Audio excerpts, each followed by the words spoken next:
Hello. Well, the first part of this lecture, I'm going to pick up a part that I forgot to do on Friday. I was going to finish the lecture on one-sided Z-transforms, and instead I went and jumped into chapter 4.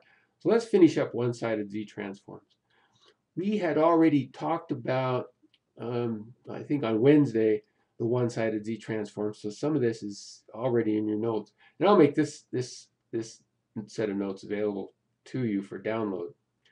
Here's the Z transform, the one-sided Z transform, and we put a little plus up there to indicate it's a little different than the usual Z transform.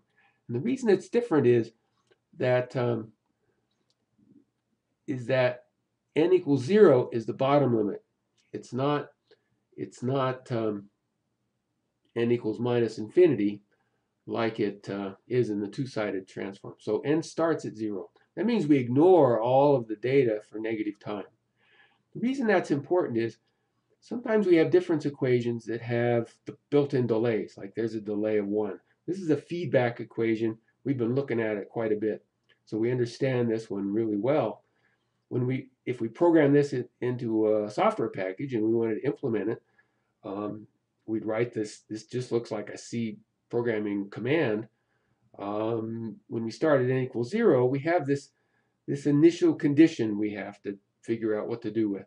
Sometimes that's important. We put it in there on purpose. Like, for example, I gave an example of we were amortizing a loan, and the initial condition was the initial amount of the loan. And sometimes that's an unintended effect. Like in a computer program, y and x are both stored in arrays, and this may be information that's left over because we didn't clear memory. Okay, so we want to find out what the effect on the system response is. So anyway, that's the initial condition. If n goes from minus infinity to infinity, there are no initial conditions, right? So we can't look at the effect of initial conditions using the two-sided Z transform. It just doesn't help us out. So I have a real simple example. Here's x of n. It's just like a portion of a ramp. The two-sided Z transform by inspection is 1, that's this guy, z to the minus 2, so 1z to the 2, plus 2, that's this guy, z to the 1, plus 3, z to the 0, because the exponent is 0, because the time value n is 0, plus 4z to the minus 1, plus 5, z to the minus 2. So that's the two-sided Z transform that we're familiar with. The one-sided Z transform only picks up these first three guys. It doesn't go into negative time, as you can see just looking at the definition. So we only get these three elements. Those two are missing. So that's the one-sided Z transform. And when you first look at it, you go, well, that's not very useful, is it? Okay, well, let's see why it's useful. Well, let's look at properties. Let's visit about properties. All of the one-sided Z transform properties are the same except for time shift. And let's look at time shift. Let's suppose I look at x of n minus 2. That just delays this thing, shifts it to the right by 2 time steps. Okay? What is the Z transform of x of n minus 2? The two-sided Z transform, well, we can do it by inspection, just like we did before, shown there. We can also do it by properties. Remember, the property is if we delay by 2, we have the original Z transform just multiplied by z to the minus 2. That z to the minus 2 is universally recognized as a delay operator. Well, the one-sided Z transform, let's do it by inspection.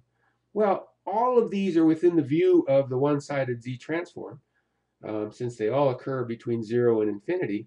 So the one-sided and the two-sided Z transforms are equivalent in this case, okay, because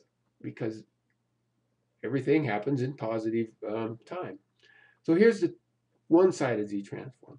And if you look at it, part of this part here, is the same as this part here.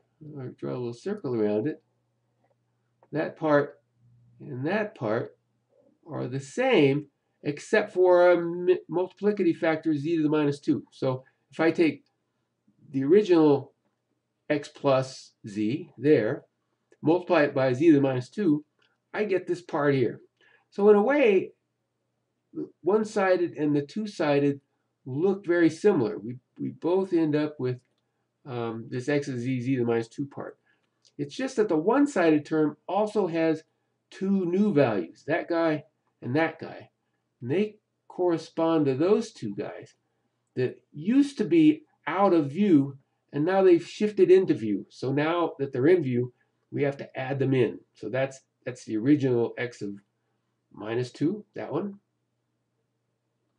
And this 2 is x of minus 1, which is that one. Okay? And so they've now shifted into view, and so now they are part of the one-sided z transform. So any delay of k samples brings in k new initial conditions that are in addition to the original one-sided z transform. Makes sense? It's kind of weird, but it kind of makes sense. It's just whenever we do a right shift, it brings new values into view, and we have to add those on kind of extra. Well, here's the general z transform, one-sided z transform.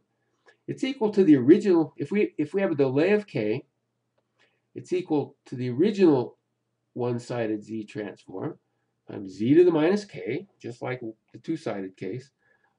Then we have to add in these other guys here that get shifted into view. And there's the formal equation for it. We have minus m here, just like we have minus m, that they're originally in negative time. And then we have to raise them to some z power. There's the formula, but you can see how it works. It's pretty straightforward. Well, I want to look at an example, and I'm going to do a more complete example on the next segment here. But here's that difference equation we were talking about. Let's do the one-sided z transform on this thing. Okay, the one-sided z, any z transform of y becomes y of z, but we're doing those one-sided, so I put a plus sign there.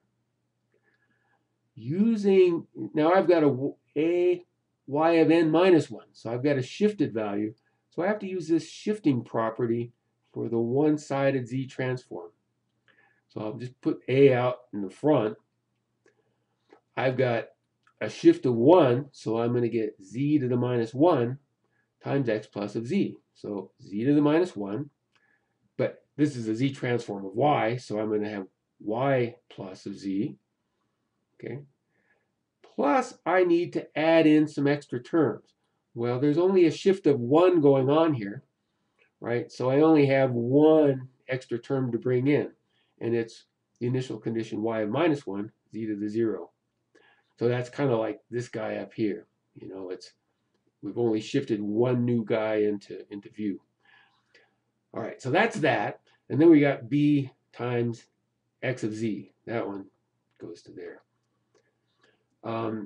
Then if we're wanting to find the output, we solve for y of z, right? So I move all of the y of z's to the left side of the equation, which just means this guy moved over to the left, and everything else is on the right side of the equal sign. And then factor out y of z, and we have a 1 minus az to the minus 1. Those both multiply y of z. They become the denominator terms. And you can see we can solve for y plus of z, the one-sided z transform. Now, just looking at this, thinking about how you do the inverse transform, this is one we've seen before. This y of minus 1, it's just like a number like 3. A is just a number. This is going to inverse transform into a to the n, u of n, if you remember that transform. This one, so this is just the response of the system to the initial condition, and it's a decaying exponent, and it decays as fast as that a does. This one is the response to an input. It's like this is the impulse response function, the transfer function, the system function, multiplied by whatever the input is. So this is not affected by the initial condition. This is what we get if there weren't any initial condition. It's called a zero state response. And this is the response solely due to the initial condition.